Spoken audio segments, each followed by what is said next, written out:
Hello and welcome back to another Bear With Me, BearElliott.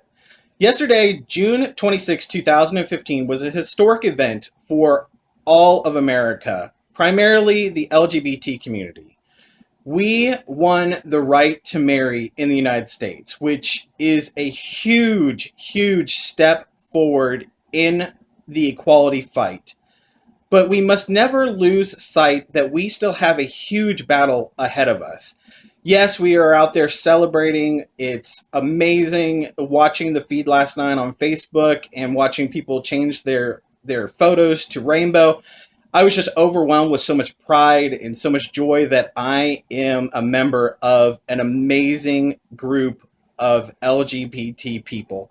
I'm so proud of what we've been able to accomplish in a very short amount of time, and our civil rights are finally starting to be upheld on a government level. But our fight is still going on, and it's a huge fight that we need to fight. And I wanted to bring it down to where I reside. I am a gay geek. If you watch this vlog, if you've seen my videos, if you know me personally, you know that I am a huge geek. I love letting out that inner child out, but I am oftentimes reminded that I am a minority inside of a minority. There aren't a lot of geeks out there, and a lot of people come out as geek, and it's very similar to the coming out process of being gay. But to be a gay geek, it's completely different. You're even more of a subgroup of a subgroup. And I've experienced a lot of personal homophobia towards me and towards the gay community when it comes to the gay and the geek culture. Because let's be honest, the geek culture is primarily managed and, I guess, delivered by heterosexual men. And there is a gay subculture inside the geek community, but the heterosexual community is primarily the ones that deliver the media for that. And that's what I want to address today. That's my topic. Because yesterday, I am a fan of podcasts. I listen to them about 6, 7 hours a day. I listen to all kinds of podcasts. LGBT podcasts, a lot of geek podcasts. And these geek podcasts are the ones that I have the majority of. And yesterday I tuned into the Comic Geek Speak, and I was appalled. I was disgusted with the comment that I heard from one of their commentators, Peter. It was disgusting what I heard, and I was very disappointed that this group of men that reside in Pennsylvania, just a state away, and that they made this offhanded comment, and the laughter that erupted was just disgusting. In fact, let's listen to that video right now. I see Captain America White #1 is coming in September. That's right. I'm excited about that. I mean, I love all the color-themed stories that Loeb and Sale did, and they did the Captain America White Zero. Right. I mean, I don't remember how many years ago that was. 2000s, I think, the previous decade. And it was wonderful, but then that was it. So I'm really thrilled they're returning to that. Mm. All those color-themed stories I highly recommend to listeners if you haven't read them. Hulk Gray, Spider-Man Blue is my favorite, which takes place in the Silver Age before Gwen dies. Daredevil Yellow, they're all excellent. So, Northstar Pink. God, I miss Peter.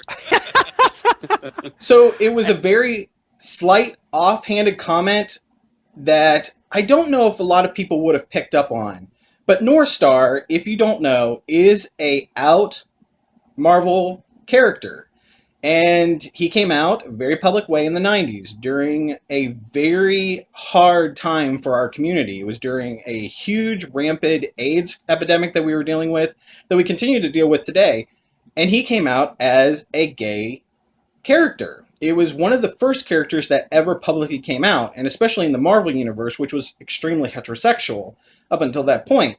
And for the comment to be made that Northstar Pink, which pink is considered a feminine color, and it's also associated with feminine men, that's disgusting. That is irresponsible. You consider yourself journalist. and you have a huge following on Facebook, on your website, on YouTube, I expect better from you people. And it's disgusting. It is absolutely disgusting. I posted on your Facebook page my disgust in regards to this, and there's been no response whatsoever. And I think it needs to end. The homophobia in the gay community, and homophobia in the gay geek community, I wouldn't say in the gay geek, but the geek community in itself, I'm so irate that I'm talking over my words. The homophobia in the geek community needs to end. It needs to be addressed.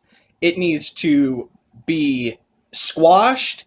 Homophobia as a whole needs to just be squashed. From the biggest rats to the smallest little cockroaches that do these podcasts, it needs to be addressed. It needs to be just handled. We need to take control of this. And it starts now. We have a great opportunity ahead of us in the LGBT community because we just made a major win. But we cannot lose focus that homophobia continues on a daily basis. When I was out there promoting my radio show, I went into a lot of geek-related stores. And I was very, very shocked by the reaction that I got from several comic book dealers that did not want to really have anything to do with me because I was an out gay geek. This is the homophobia that continues in the geek community. And until we put a stop to this, until we address it, it's going to continue.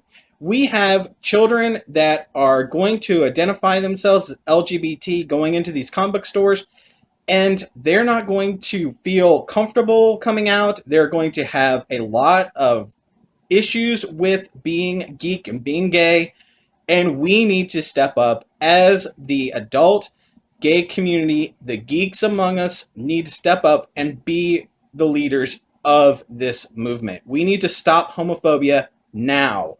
This goes out to all the major companies, to Marvel, to DC, to Image, to IMDb, everyone, every media outlet out there. You need to stop with the homophobia in the geek-related community. These offhanded comments are disgusting, and I challenge you, the Geek Speak, what is it, the Comic Geek Speak group? I challenge you to remove that podcast from your Facebook page, from your YouTube page, and a public apology to be issued to the LGBT community for such blatant disregard and disgusting behavior by all of you. To laugh at a comment like that, that's sick. And I am extremely disappointed in you and the product that you're putting forth to the children of the LGBT community that are coming up, to our little gabies that are coming into your comic book stores. They need to be comfortable and feel that they are not a joke like you made us out to be. I'm very disappointed, extremely disappointed in your behavior. So step up, LGBT geeks. Be proud.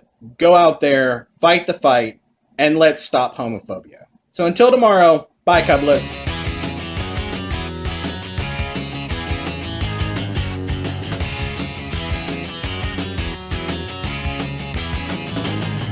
I could go out in the darkness, see you calling my name. I hear you shouting, hear you calling, but it's not the same. Every word that you are throwing right into my back doesn't matter to me, cause I'm keeping my track. Let me go.